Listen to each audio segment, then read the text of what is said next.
Hey everybody, sorry I'm 1 minute after 11. I was folding laundry because it's really glamorous around here. All right, let me get Mary on here. So while you're joining in, why don't you just tell me what you're most looking forward to about eating at Thanksgiving? I am looking forward, we have this, I think it's got bourbon. It's got bourbon and the sweet potatoes. So that's our favorite thing. All right, so if you're just joining me, tell me what you'd love to eat at Thanksgiving. All right, hold on. Let me get Mary on here. Oh, there's Mary. On the ball this morning. Should be on here in just a second. There she is. Hi. How are you? I was folding laundry. What were you doing? Well, it's pouring down rain, so I just finished the laundry in the machine. I have to switch it after this, but you get me like rain hair. Your hair looks beautiful, by the way. Well, only because I ran in from like with the umbrella. In fact, everyone up at the school, is it raining outside? I'm like, it's raining enough that I need an umbrella. Thank you. There you go. Yeah, I just decided to do the all natural thing, so we're just gonna go with that and coffee. Okay. There you go. It's so disappointing, isn't it? Good for you. I have lunch with my brother soon, and we're gonna drink Dr. Pepper, so it's all good. There you go. It's all good. All right. So I was telling everybody when they jumped on to tell me what their favorite Thanksgiving food is that they're most looking forward to eating. Mine is, it's a Emerald Lagasse recipe that we were watching one night, the night before Thanksgiving when my parents were living in Florida, and it's got alcohol in it. Oh, it's got bourbon probably, right? Because he's New Orleans, yeah. And it's like a sweet potato casserole with pecans. It's like sweet potato crack. And so my brother's responsible for making it every year now. Nice. And yes, so I'm most. So mine would be my grandmother Stukin's stuffing, which it's my mother's mother. And it's very simple, but we stuff our turkey. We do not go by any of the rules that say you should bake your turkey without stuffing in it. We do not do that. We break all the rules in my house. And it's like the best. I'm so shocked that you break the rules in your house. I break the rules. Shocking. I feel like I need to meet your grandma because isn't she the one that makes those really good cookies? Yes. Well, we'll meet her in heaven one day. Well, I know, but I mean. No, yeah. Grandma Stukin was, she was a tremendous baker. She came over from Germany in between the two world wars, met my grandfather in Detroit, Michigan. Their fathers knew one another. And so they made a little meeting on an arrangement, and they were married for 60 something years before she went home to the Lord. So she made strudel and speculaccia and, so many things. Fresh bread. My mom could make all of it. And so mom taught me. I haven't tackled the strudel yet. Strudel is a little intimidating. I can't spell it, so therefore I feel like I can't make it. I feel like that's a nice segue into the chapter about body image. But there you go. Let's do that. Let's talk about your hips, Kathryn. Yes. Because they're cute. Thank you. Yeah. My grandmother, whenever I started having babies, this is the grandmother that's, well, I guess neither one are no longer living, but this is the most recent one that passed away. She grabbed me one day and said, "Oh, honey, those are childbearing hips." Oh. Thank you. Just what you want to hear in your, how old were you? 26. Okay. Well, not really what the first compliment I would like, but yes. I was kind of going for, your hair looks awesome. Or it's fine. Your hair looks awesome. I mean, this is also my grandmother who was 90 pounds, dripping wet. Yeah. I mean, tiny, 5 foot. So anybody over 5 foot, 90 pounds was. Well, see, but my grandmother, my dad's mom, my grandma Green, she came to visit when I was in middle school, and she noticed I was wearing open-toed shoes to mass. And she said only streetwalkers wore open-toed shoes to mass. So you could have had that experience as an 11-year-old. Families of origin are awesome. They are spectacular. They make us who we are. So I'm grateful. All right, so we'll start actually. Why don't we start with so chapter 7, chapter 8, chapter 9, and chapter 10. So this is the rest of the book, but we're actually not going to talk about chapter 10. Sorry, everyone, you're going to have to read the book. That one's about miracles. It's a good chapter. About miracles. I'm not going to give away the end. Why would I do that? No, why? Not going to happen. This is not what we do as authors. No. No. You're lucky that so this is fun. Look, I pulled that up. See, that's so cool. I didn't do that. You all, okay, so this is what Kathryn has done. Every book stop that she's made on her tour, she's had the people that bought her books sign her book. It is the coolest thing, and I didn't think of it. I have no signed books. I'm very sad. It's very sad. But maybe, you know, when you write your second, third, fourth, and fifth book, Mary, then, I mean, we're just going to stop that right there. I'm just looking at the future for you. Okay. So, right back at you, Texas. Right back at you. I'll read this quote because this seems pretty. So this is, so the title of this chapter is Barbecue, Sweet Tea, and a Whole Lot of Jesus. A whole lot of Jesus. I'm pretty excited that even though I didn't name my book, I did do the tagline. And so I feel good about that. All right. So here's the quote. This is from the barbecue editor in Texas, because we have a barbecue editor. He's a friend of ours. So it says, lessons in food are lessons in culture. So the more food discoveries I made, the more at home I felt. Amen. That seems to be appropriate for as we get ready to enter into Thanksgiving. So this chapter is all about like road trips and what does it look like whenever you travel. And I think as I'm sitting here scrolling through it, I mean, I think for me, very beginning, I always thought that vacations and family time meant that you had to go to exotic places like Santorini or Hawaii. Those are lovely. They're on my bucket list. I haven't been to those places yet. But I felt like I was failing my kids if we weren't loading them up and flying them to Europe for vacation, or that we weren't taking them great places. And after Mr. Luke, Mr. Preemie, Mr. Wrecking Ball came in. Mr. Wrecking Ball came in like a wreck. Sorry, I'll sing for you. We were singing Post Malone. I was very proud. That is awesome. I have video. I'll text it to you later. I cannot wait. We'll make my day. I will not post it on the gram. Sorry, but if you know me in person, grab me and I'll show it to you. Yeah. Anyway, it's gonna be epic. That didn't mean that I won't post it to the gram. Just saying. Yeah. No. Well, then you're not getting it. So I think after he showed up, I was like, why don't we just make them more fun? Like where we're going, why don't we just, and not just more fun, but like more intentional. Yeah. So I'm going to brag on your family for a minute. So one thing that I share in there. So if you're new here and you don't know who Mary is, let's go there first. Let's start. Hey, Mary. Who is Mary? Who is Mary? Why don't you tell us? Let's start there, and then I'll tell you my Mary story. Okay. I'm Mary Lenneberg. I live in Fairfax, Virginia. I'm a wife of 31 years, a mom. I have one in heaven, Courtney. We'll celebrate 5 years in December. Well, it's like next week, December 27th. And then Jonathan just turned 30. So that happened. I've written a book, Be Brave and the Scared, how I learned to trust God during the most difficult days of my life. That came out 6 months before, 6 months? No, 3 months before yours did. Mine was May, you were August. Yeah. Okay. And I write, I speak, I bake, I laugh, I make coffee. That's Mary. And later on this afternoon, I get to tell the whole world what else I get to do now, which Kathryn knows, but you guys have to watch the gram. But you gift text and also I do gift. I have a PhD in gifts. It is my love language. Right? Not GIF. It's GIF. It's GIF. I do GIF. GIF is a peanut butter.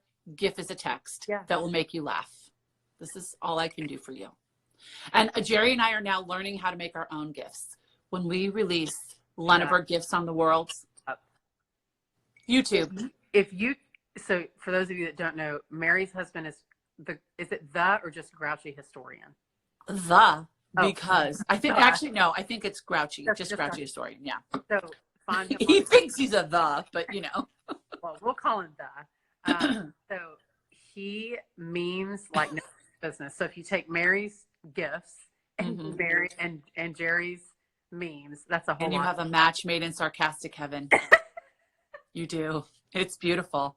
It's our love language to one another. He sends me memes. Like, he works in a place where he can't take his phone into work. So he'll go out for his 10-minute break in his car, and I'll get memes for like 10 minutes. It'll be beautiful. And it'll tell me exactly how his day is going. And I'll be like, ooh, tonight we have to have steak. Or no, we can have fish. It's okay. It's safe. We'll just see what happens. I get the daily report from my older ones. Mom, did you see Mr. Jerry's meme? Mr. Jerry's. I'm like, yes, I did. Already liked it, first like. Anyway. he's very meme friendly. And especially on Instagram, it's just like his gift to the world. It is his gift. It's a gift. Okay, so now that we know who Mary is, yes, now that's Jerry. right. So the story that I want to brag on with Mary and Jerry is that 2 summers ago, we're a big road tripping family. It's that long ago? Yeah, it wasn't this summer. Keep going. I'll just be depressed. Keep going. So we decided to drive from Austin to DC because it's super close. It's only 56-hour round trip drive. So we did that. We went all the way up there, I chronicle some of the stuff. But the thing, Mary, for me, that meant the most is before we got there, you're like, would it be okay if we went and planted flowers? Yeah. Great. And I remember thinking I wanted to ask you if we could visit her grave, but I also remember feeling like maybe I shouldn't ask you that. Like maybe that was too sacred of a place for you to want to share with the world. No. So I'm not sure how to approach that. So when you said, not only would you go, but would you plant flowers? But I'm going to put you to work. Right, no. I couldn't have said yes fast enough. So of course, as we roll into town, everyone's all up in each other's business. And I'm like, we are about to go to a graveyard. And, like Catholic guilt came out. Scott was like, maybe tamp that down. I think it was awesome. So we get there and we didn't visit graveyards growing up. Everyone knows. Yeah. You read like chapter 3 or whatever, you'll know about how unhealthy my relationship was with death. Mm-hmm. But that experience for our family was profound. It's one that we've talked about a lot. Yeah. That it's important to honor those people that we love, even when they're no longer physically here with us. Amen. But it's also important to honor someone in your life who is living and how you can serve them. Yeah. And so I think we were grateful because y'all were crazy enough to host us for several days. It was the best 3 days in recent memory. We still talk about it. When Jonathan starts talking about stuff, like remember when Kathryn and Mr. Scott were here and the kids were doing this and I sat down with John Paul and Will and we talked about this and blah, blah, blah. It was just beautiful. God, that was a gift to us. It truly was. That was a really beautiful leg of our trip. As a matter of fact, when we took the trip this summer, the kids were like, so we're not Mary and Jerry. I'm like, so here's Colorado. Jerry was very sad too. He was like, what's in Colorado that's not here? He was like, I guess y'all. He was really pushing. Come on now. So definitely that was transformative. And then we almost got kicked out of Arlington. We almost got kicked out of the Basilica. We had a lot of almost kicked out. We are rule breakers. Kathryn sits there and she's like, oh no, I'm a list follower. I don't break rules. La, la, la, la, la. No. When you get Texas and Virginia together, you best watch out because that guard at Arlington was very large and very burly and had an automatic weapon. Mary be like, oh, yes, sir. We're right on it, sir. And I was Kathryn's like, I didn't even know you knew how to say yes, sir. And I'm like, yes, I do. Large human being, bald, automatic weapon. I will say yes, sir, and I will move out smartly.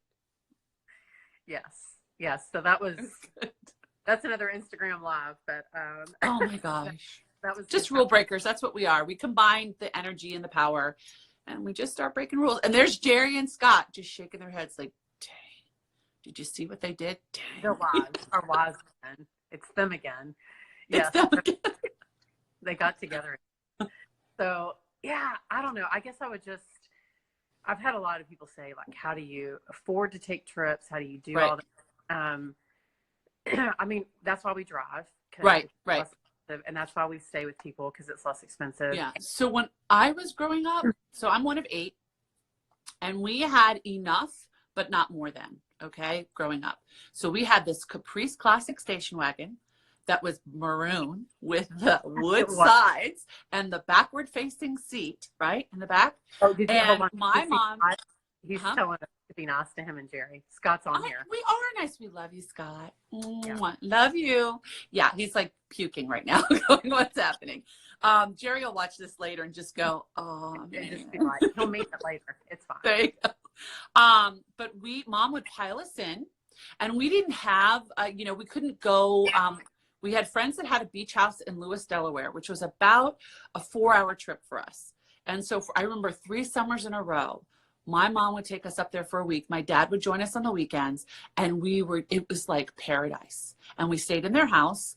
And then the other times we would go to like the museum, and she would take the loaf of bread and she would take it all out and make the sandwiches and then stack the sandwiches back in the same plastic bag, put it in the cooler. We got like a big bag of chips. This was like special. And we would just go to Catoctin Mountains, which was just like a little state park, or we would go to the apple orchards in the fall and pick apples, or, I mean, very simple things, but we thought it was like all that and a bag of chips. It was huge. When you put your sandwiches back in a sandwich bag, you were living right, Mary. You are living right. Why have I not thought of doing that? That's so efficient. My mother was all about it. German, 100% German, all about efficiency. And then she would make cookies the night before, which you weren't allowed to touch because they were special for the day that we were out on the trip. And, everything was done very simply, very homemade. But she tried really hard to give us memories. And now we're all in our, 40s and 50s, and we still talk about the sandwiches in the loaf bag. And we talk about Catoctin and Cunningham Falls, and how one of my brothers decided that at the top of the falls, it would be really good to slide down the falls. Sure. Because he's a boy. Because he's a boy, and he was 11. And needless to say, it was not the smartest choice he had ever made in his life. But we still remind him of it. Yeah. He might be 47 years old, but I think he's still 11. I think you bring up a good point. It's that it's about the memories. I mean, it is. We still, like, there are things that happen on those road trips that are like internal family jokes that I'm sure in 20 years, the spouses of my children be like, oh, they're telling the whatever story again. Exactly. Remember the time they do. I can tell you what will happen. Yes. It's awesome. I think that if I had to give anyone advice, if you have little children or you're wanting to make, I guess, form your kids, form your family culture, focus less on where you go and how you get there instead. Amen. Beautiful. And I think that's, we live in a culture and a society here on the Instagram that tells us all the gram and all the filters tells us that it should be more glamorous than what it is. And sometimes your most precious memories would look like, we'll look like climbing all over all of the cannons in Gettysburg. We had cannon races. My mother would set us across a field, and she'd say the first one to get to that cannon gets the Snickers bar. Do you want to know what 8 kids who didn't get Snickers bars regularly would do to defeat the others to get to the cannon across a national battlefield? Ask the park police. They know. I would have run for that. If I'd known that the Snickers was on the line. Did you know that's my favorite candy bar? I did know that. Okay. I did, because I pay attention. I'm impressed, Mary. You know too many things about me. All right. Well, speaking of Snickers, do you want to talk about body image? Sure. Let's do that. From the woman who looks like Mrs. Claus, bowl full of jelly, we can do that. I'm okay with that. I know who I am, and I know who God is in me. And, I so appreciated this chapter, and I so appreciate watching you on this journey that you have been on for what now, 3 years, 4 years, 3? 3, I can't remember, 3. And taking the time to really invest in yourself and to feel strong and to feel capable through like taking the time to work out and taking the time to care for yourself that way. Your workouts and mine look very, very different. Core. You have a core, and it's awesome. I have an apple core, and I'm still working on the awesome, So, but the thing is that as women, we are all shaped differently. We are all, our strengths are in different ways. Our charisms are different. Our talents are different. And it all wraps around how we present ourselves physically. And you can really tell, I think, I've been doing this for a while now. I can tell when a woman is not confident. You know, when she approaches me, when we're at an event and her head is down. And you're like, no, no, no. Rise up, sister. Lift your head up. We have, you know, we have all of these things that we attach to our bodies and how we look and how the world is going to look at us and judgments we've had, other people make about us and how we look. And I just say hell no to that. Like, as much as you say hell no, yes to life, I say hell no to that, because, you know, I am who I am. My body speaks of my life experience. It speaks of the babies I have born. It speaks of operations I have had and things that have happened to me that have been really hard things. And it also speaks of my love for speckalacha and Danish. So I'm really okay with that, because I love speckalacha and I love Danish, and I walk 3 to 5 miles 4 times a week. So my numbers, when you like talk to the doctor, he's like, these are great. And then he looks at me and he's like, but we really got to look at the weight. And I'm like, I look at the weight every morning in the mirror. I'm fine. You're like, thanks for the news flash there, Doc. Thanks. You But know, yeah, I think it's about just being confident in who you are. I think that we mistakenly as women look at other women and like we compare. Oh yeah. Well, we always compare, but I think that we look at them and think that if you are a certain size and you're a certain way, that you must have your shit together. That everything's fine. Yeah. But everything's great. And on the opposite side, I think that we look at other people who are different sizes and be like, your life is shit too, because you don't have it together. And in reality, the exterior is part of it, but man, like, what's work inside on the inside first, and then let how you take care of your interior life, your spiritual life, your emotional, all that stuff, and it then spills out. Growth of how you take care of your physical self. Yeah. So how I take care of my physical self, especially in this season, is totally different than other people's. And that's okay. Like, I can't give my apples to somebody else's oranges. Yeah. And then, excuse me. And then in seasons, people, seasons. In addition to that, I think we have to recognize that our bodies are like makers of life. And you don't make life and come out unscarred. Yeah. But I mean, thank God for that. Like, I actually, believe it or not, I was helping St. Nicholas do some work earlier this week. And I was. You are such a helper. I am a big helper. I just want you to know. But I was at Buc-ee's and I ended up talking to the cashier because it was a slow day at Buc-ee's. And we got to talking about babies and birth. And she said, I've miscarried babies and I was never able to have children. And you have children.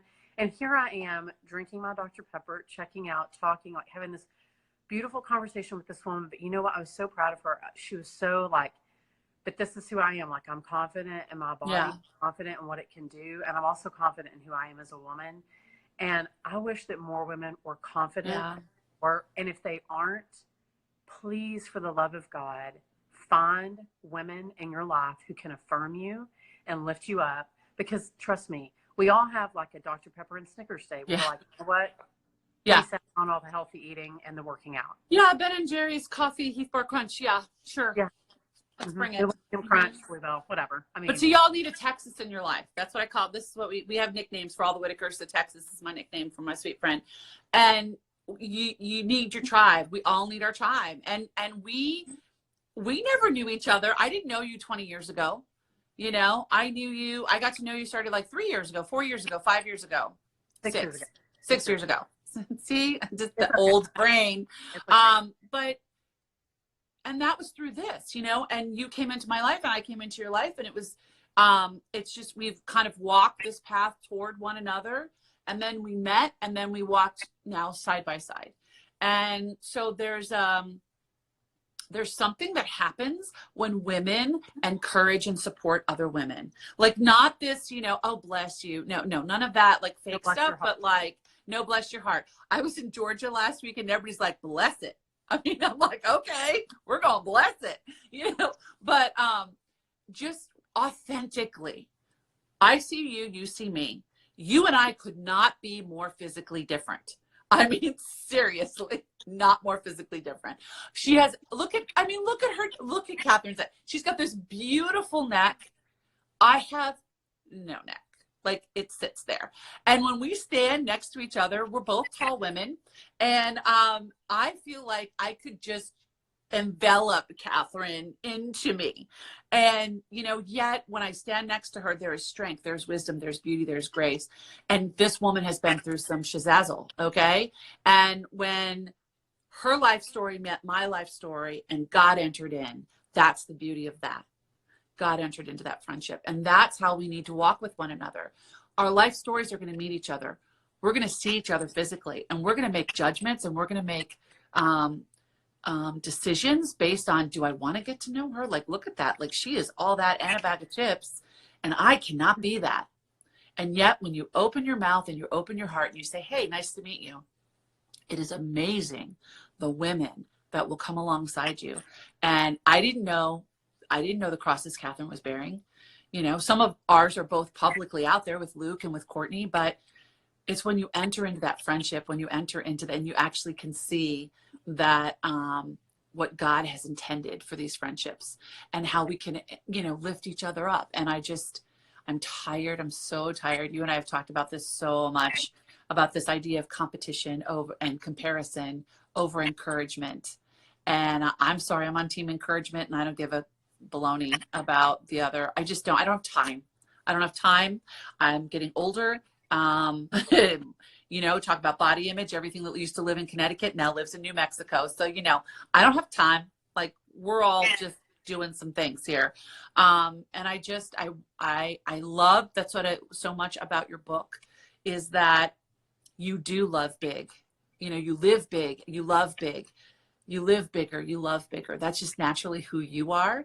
And to write it down now and to spread it and put it out in the world, it's just beautiful. And it's a great gift to all of us. And I just, I never get to tell you that, like, in public where other people see. So now I get to do that. I just kind of like hijacked your little thing here, but that's okay. You go ahead and chat. You have a conch. So it's okay. Yeah. Thank you, Mary. I'll say this. We'll end it on this, but or not this, but this particular right. This topic. So when Princess Eugenie got married, I love this. Huge royal fan. Like, yeah, we share the love. Yeah, we drink the coffee. Yeah, or the tea rather. Yeah, I'm not British, but I love you people. So, and I sound nothing like y'all, but her in particular, I don't know.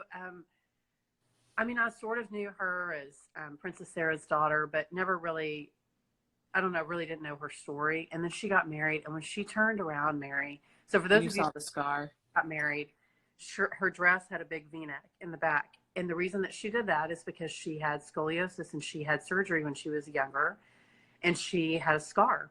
And when she got married, she wanted to show off her scar. Because that's strength. When I saw that, I just started crying in front of the TV because you have a scar. I have a big old yes, scar. Yes, you do.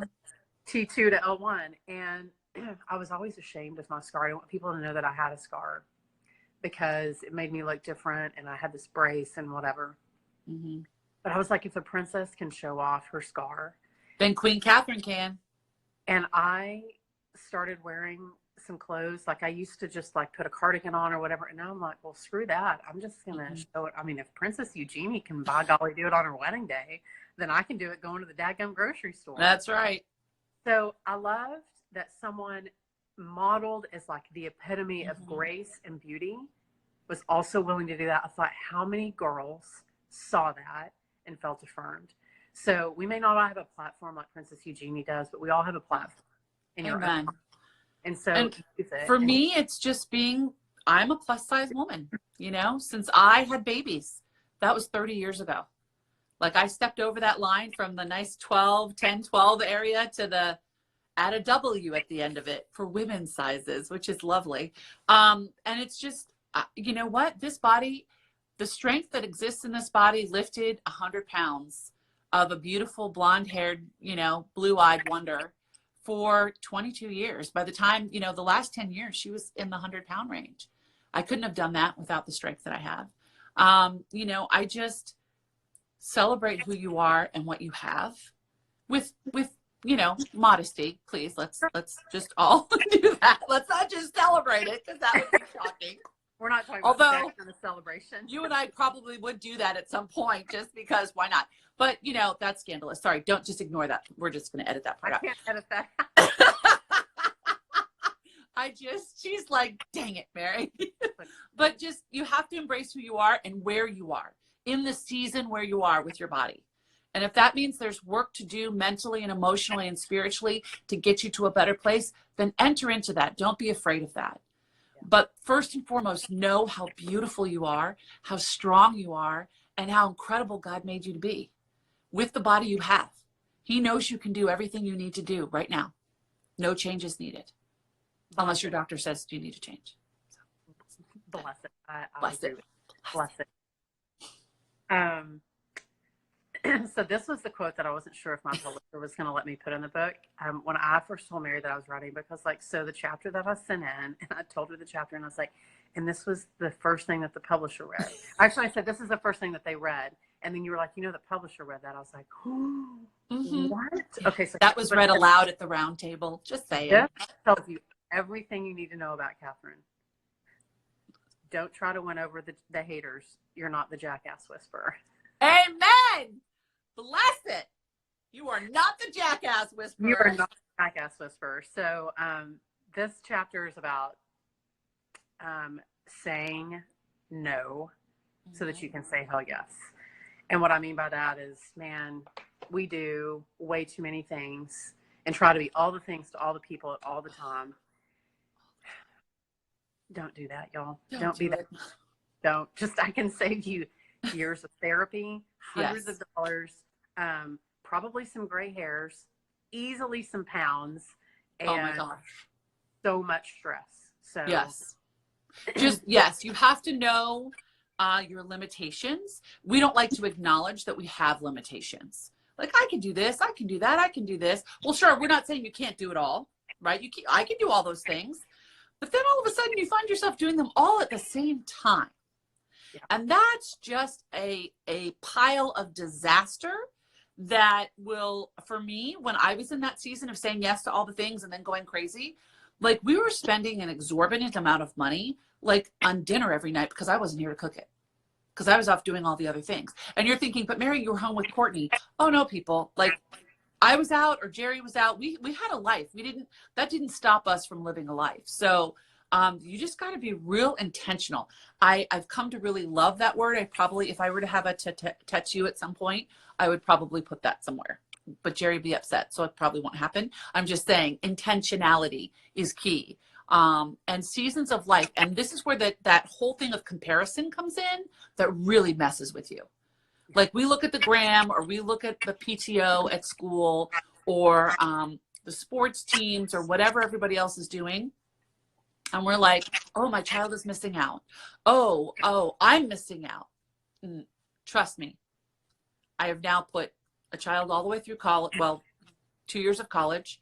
He's out, got his career. Nothing that we did back then, nothing other than his catechesis and maybe Boy Scouts in the day. Nothing else. And trust me, there was a whole lot of other things. Nothing. It doesn't matter. I know you don't want to hear that, but it doesn't matter. What matters is your family sitting down to dinner every night, talking to one another, creating community, creating relationship, because that is what is going to last for decades. I think that the time that we invest in our families, amen, is much more important than time that we can invest in any extracurricular. Yeah. And it's not glamorous. I mean, it's not the thing that you like write in the Christmas card, right? As I get ready to send mine out. But it's not, we get so wrapped up in the doing that we forget about it. Oh, so, yes. I really, as I'm looking back at how we've parented our older ones and how we are continuing to parent our younger ones, God keeps reminding me, even though I sometimes don't want to believe it, but he keeps reminding me that what you're doing, those little things, the making the dinner for the kids, the having conversations with them. As a matter of fact, about a few days ago, one of my kids spoke some truth to me, and it was hard to hear, but I love it when they do that. it was sanctifying though. And you know what? I went to that kid later and I said, you know what? You're right. What you said maybe could have come out slightly differently, but what you're saying was right. And I'm going to own that, and we're going to make some changes.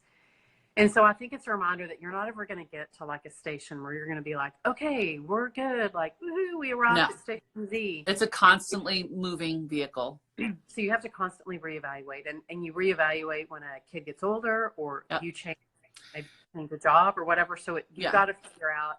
And I think that comes down to, are you right with Jesus? Like, where is your relationship with Jesus? Okay, so like every good grace, when you have entered into matrimony, entered into that covenant, right? You, your husband, Jesus, right? The three of you are there. Every good grace, every blessing flows from that sacrament. Everything. So if that sacrament is not good, it's not solid, that relationship is not good or that solid, then it's going to trickle down to all of the blessings that God has given you, right? All of the children, that it's going to trickle down to each of them. And then what's going to happen is that your relationship with that child, like you just experienced the other day, you know, how wonderful that they could come to you. They felt they could say that to you and not get kicked out of the house. I know families where nothing like that would ever be said. Like, I couldn't say that when I was growing up. And so you've learned, and now you've passed it on to your children, that there can be conversation within that, and that's beautiful. But how would you know that? You know that because you've spent the time. I have buried a child, okay? I can tell you what matters in life. What matters in life is what happens at that dining room table. What matters in life is what happens in that car when the family's together and you're going to Colorado or you're going to the beach or whatever. What happens in that car is critical and crucial. What is important is when you're sitting there in Mass on a Sunday and you look to your right and there is love, and you look to your left and there is love. And the lady behind you that is bitching, whining, moaning, and complaining because your kid keeps knocking his truck against the back of the seat, she needs love. So you turn around and you love her. Okay? This is what matters in life. It does not matter the labels on my clothes. It does not matter if my furniture comes from Pottery Barn or Goodwill. It does not matter if my sweet tea is sweet or half sweet. Sorry, I just can't do all the sweet. I know, she's dying now. It doesn't matter. What matters is where you are with Jesus, where you and your spouse, if you have a spouse, or where you and the man that you're praying for, the woman that you're praying for to come into your life, to build that relationship with, that's what matters. It matters where your kids are. Do you know where your kids are? Your kids don't need to be in the car 5 nights a week, running back and forth to all the things, and never, ever in your presence. And never, ever having a conversation with mom and dad. There's no relationship building with our children. It's like, they have their lives, we have our lives. No, people, it's family. It's your life together. Ask me how I know. My son is 30. 30, has his own life. But yet, what do we talk about? We have a relationship that's been built on years because we sat at that table and we did the things. And it wasn't perfect. And it was really hard. And we had to be the awkward family that said, yeah, no, we're not doing basketball this season. Nope, we're not going to do X, Y, and Z this season. We're gonna be home. Yeah. And that was the best decision we could have ever made. Didn't think that so then, but we know so now. We totally hold on. I have like this person, I'm trying to get them off. Hold on. I see that. It's very interesting. Okay, that's done. Okay, that's finished. Sorry. A lot of people do that. Okay. The internet. Oh. Well, also you were speaking truth, and hello, Satan. You can just get on out the back door. Thank you very much. Anyway, so much truth. I feel like you should have like a mic drop at the end of that, Mary. That was good. That was really good. No, it's just born of hard. These are not lessons that I learned easily. I learned them by failing. About in the book. No, lived lessons. I lived them. You know, these were lessons that I failed and I failed and I failed and I failed. And so now I can say, hey, how about you don't do that? Take it from me. As Jerry says, what will be on his tombstone, that didn't go as planned. That will be his mantra. God always says, I was dumber first before I was. Ah, that's awesome. I was dumber first. That's a good one. Yeah. The proof, the proof is, and the lesson I think in all of that is that we learn because we make mistakes. And so just because I'm in my 40s and I have 6 kids doesn't mean that I'm not still making mistakes, that I'm still learning how to parent in a new season. I'm still learning how to say no and say yes to the things that matter. And it's a process, and it doesn't mean that that I have it all figured out and now we're just smooth sailing. Sweetheart, the minute you think you have it all figured out, I'm telling you, the implosion is going to be ugly and the scars will be deep. So here's the joy of the sacrament of the present moment. I don't worry about it. Courtney taught me that. She taught me how to love, biggest lesson of her life. But the second one is just stay here. Stay here. This is where God has you. Don't look there. Don't look there. Stay here. Look at your kids' eyes. Listen to what they're saying. Look at your husband and say, I'm on your team. You're on mine. Let's do this together. And when you can do that and let go of the all the noise, it's so much better. I think my phone is about to die. Can you see my face on there? No, you turned into a purple rug. Awesome. Okay, well, maybe that's a sign that we should end it. That's so weird. Well, at least you can hear me, and I don't have to worry about my hair anymore. All right. Well, Mary, thank you so much. It was such a gift. Maybe we'll just focus on Mary and not on the weird purple thing. But here, we'll focus on that, Mary. Look, I'll give him Mama. There you go. Thank you for taking time out of your day to visit. Always. I mean, you have so much truth. If you haven't read Mary's book, Be Brave and the Scared, you need to get your butt over to Amazon and go order it because it's so, so, so good. So happy Thanksgiving to all y'all. Thanks for joining us. Hers is good too. Go get it. And we'll do this again, Mary, for sure. We will. All right. Happy Thanksgiving. Sweetie. Love ya. Bye, everybody.